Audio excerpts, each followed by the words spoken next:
ఏర్పాటు చేయబడిన భారత రాజ్యాంగం పట్ల నిజమైన నమ్మకమైన మరియు విధేయత కలిగి ఉండి నేను స్వీకరించబోతున్న విధిని నమ్మకముగా నిర్వహించదనని భగవంతుని పేర సత్యనిష్టతో ప్రమాణం చేయుచున్నాను.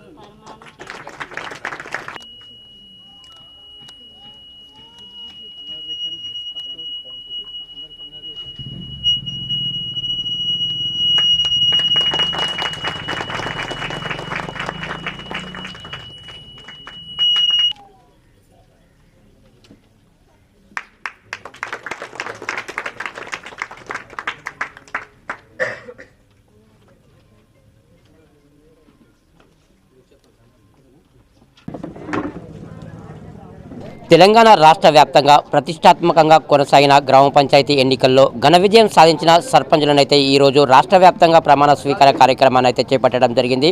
అందులో భాగంగా మనం ఇప్పుడు నల్గొండ జిల్లా కనగల్ మండలం జీయడవెల్లి గ్రామంలో ఉన్నాం. గ్రామ సర్పంచ్ అభ్యర్థిగా ఘన విజయం సాధించి నేడు ప్రమాణ స్వీకారం చేసిన గ్రామ సర్పంచ్ పర్సనపైన వెంకటేశం గారు అయితే మనతో పాటు ఉన్నారు. సార్ చెప్పండి, మీ విజయం ఎలా కొనసాగింది? ప్రమాణ స్వీకార కార్యక్రమం తర్వాత ఏ ఫైల్పై సంతకం పెట్టబోతున్నారు? గ్రామాన్ని ఏ విధంగా అభివృద్ధి చేసేందుకు కృషి చేస్తారు? నమస్కారం అండి.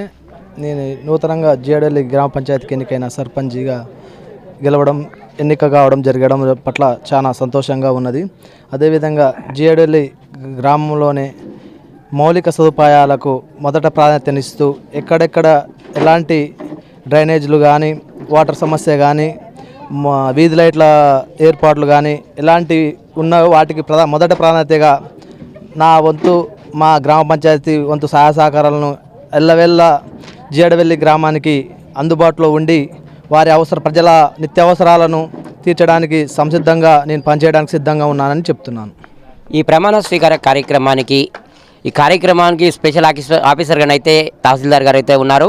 అదేవిధంగా గ్రామ పంచాయతీ కార్యదర్శి గారు ఈరోజు ప్రమాణ స్వీకార కార్యక్రమాన్ని అయితే నిర్వహించడం జరిగింది.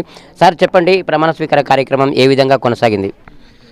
చాలా సక్సెస్ఫుల్గా నడిచింది సార్. మా వార్డు సభ్యులు అందరికీ సన్మానం చేయడం జరిగింది. గౌరవ సర్పంచ్, ఉప సర్పంచ్ గారిని మన ఎంఆర్ఓ మేడం గారు కూడా సన్మానించి చాలా విజయవంతంగా, చాలా మన వైభవంగా 300 మంది గ్రామ ప్రజల సమక్షంలో ఈ కార్యక్రమాన్ని మన కాంగ్రెస్ పార్టీ అధ్యక్షులు అనుప్రెడ్డి సారి సమక్షంలో మన ఎంఆర్ఓ గారు నిర్వహించారు.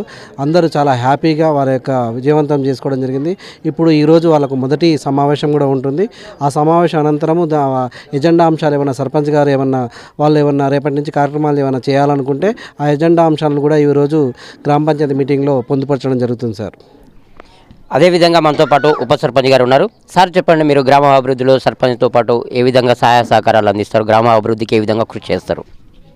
ఇప్పుడు మా సర్పంచ్ చెప్పినట్టు ఇక సర్పంచ్ ఊళ్ళో డ్యానేజీలు కానీ కానీ ఊరుకు కావాల్సింది ఊరు మంచి చేయాలి. ఊరు మంచికి సర్పంచ్ సహకరించాలి, మేము కూడా సహకరిస్తాం. అంతా కలిసిపోతాం. పార్టీలు ఒకనాడు ఉంటే పోతాయి, ఈ పార్టీ ఆ పార్టీ అనుకుంటా అందరం కలిసిమెలిసి ఉండాలి. గంతే మాది. సర్పంచ్కి సహకరిస్తాం, సర్పంచ్ మాకు సహకరించాలి. అట్లా గ్రామంలో ఉన్న సమస్యలను ఎప్పటికప్పుడు పరిష్కరిస్తూ నిధుల సమీకరణకు కృషి చేస్తూ గ్రామాన్ని అయితే అన్ని విధాలుగా అభివృద్ధి చేస్తూ ముందు భాగంలో నిలిపేందుకు కనగల్ మండలంలో కృషి చేస్తానని గ్రామ సర్పంచ్ పర్సనపైన వెంకటేశం గారు అయితే చెప్తున్న పరిస్థితి. TSR news, Nalgonda. Over to studio.